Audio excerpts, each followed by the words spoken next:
Hello all, Xyceres here. If you've been watching continuously, you would know that we just took our first shard in the Masters of the Eador Let's Play, and we met Eador up here, who dislikes me. Because I played evil in that first shard. So you'll notice that I am Xyceres, the evil. What can you do? So for my next shard, I think I'm going to try and be good to counteract this guy hating me, because I'm not particularly fond of the possibility of him attacking me. Not even sure if that's possible, but we'll deal. So, just looking at what we've got here. We've got a mixed terrain that gives income. Could be handy. Driver's Guild Church Infirmary. So, speeds us up. Reduce the cost. This is more of a building to help us go along tech trees and stuff. Of course, there's population growth, which is nice because it gets us more money. Speeds up restoration of hit points, also handy. I'm not sure. This is looking like a good option. So that's Ross Scan, which is down there. We've also got Marriott, which gives us a guard contract with cutthroats. Could be handy. A mood building. Always, it could be good, considering in the last shard I just ignored the mood. That's because it was a tiny shard, so I could finish it before too much bad stuff happened. Start with a potential ability to start with a recruiting station.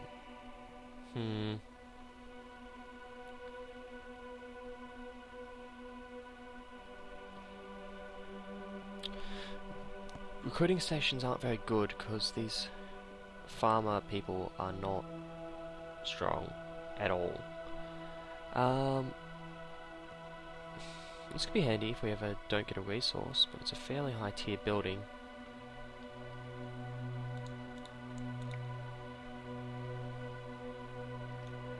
This is more province guards and the ability to take some gold with us. I think I'll go for Ruskin. It'd be tiny again, so hopefully it won't take too long. But I'm going to try a new strategy this time. So let's attack Ruskin. Now, I can choose what I want to take with me. Future, you're conquering new shards, you'll unlock new advantages. The maximum amount of gold and crystals you can receive depends on the shards you have conquered as well. Keep in mind that you have to pay a certain amount of energy to use an advantage. If you don't have enough energy, you should discard some advantages or decrease them. I got no gold, no income options. All I have is this one wooden shield. I'm thinking I might use a scout this time, so this wooden shield might actually be handy, so we'll take that. Whether we win or lose, we'll still have more energy than we started with anyway, because our energy income currently is 11. 10 from the base, extra from the shard that we took last. Joins again.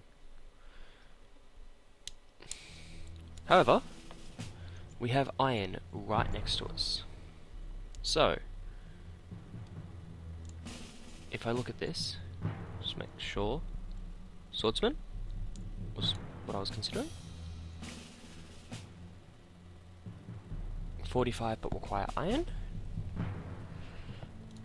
And, to get to it, 215. As opposed to 170. It's a bit more expensive. But, swordsman, 7/7 with parry. Attack to melee the first time during the current turn, its defense is increased by 2, so it has 5 defense for the first attack and then 3 for all others, which is much better than the 1. Yeah, so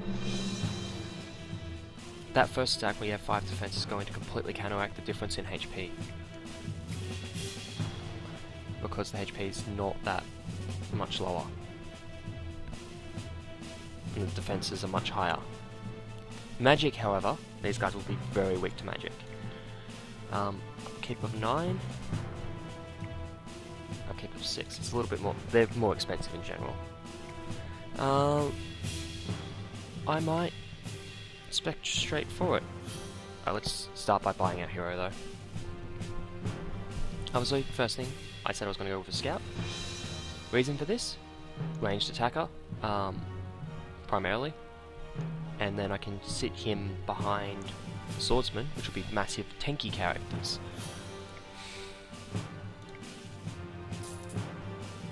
So we've got Lindsay now. Can I change his name? You might be able to, I don't know. Anyway, first things first. He can't use that shield. Well, that was a waste. Let's buy this. So next turn, we can buy our first swordsman. And for now, put the Slinger in the garrison. This is so that if it's attacked, we have time to get back, defend it. And I don't think we need. I'm not paying, because this guy's costing me money. Say it's costing me 2 per turn. I'm going to delete it. I don't need a militiaman. I'll tell him to explore, because as you can see, we've got a lot of gold per turn on this starting province. And if we get it up to 100%, we'll get a boost like we did in the tutorial. Then looking it up since the last map, apparently when you first start, the scout is your very strong first. Oh, well, obviously I'm not going to fight this. Like knights, I've never even seen a knight. Monk, strong, swordsman, was just explained why they're good, and here they are. Let's enter the shop. So we just enter the shop, have a look at the goods, and we find that there's a truckload of amazing stuff, but obviously it's not for this character. It's all hit points, bit of defense there. Like that's really good armor, but that'll be for a commander or a warrior. I can only use light armor on a scout. Well, that's awkward, but we now have swordsmen. However, because we don't have iron yet, they're going to be very expensive to buy. Well, more expensive to buy. So instead of costing 45 like they should, they cost 63 because we don't have iron. I'm going to pick up 3 of them. That cost me a fortune, obviously. But I'm going to try and get it back as quick as possible.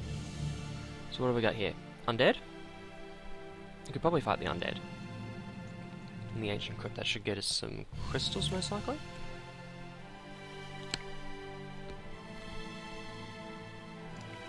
So it's probably 2 and 2. 2 skeletons, 2 zombies. It's not a particularly scary.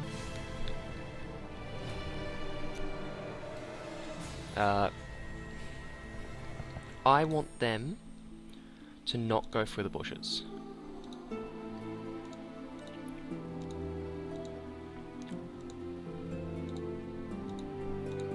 I want to force the skeletons and zombies down here into this open area, because the bushes, the forest up here gives a bonus to range defense, which will make my ranger Scout, not as useful.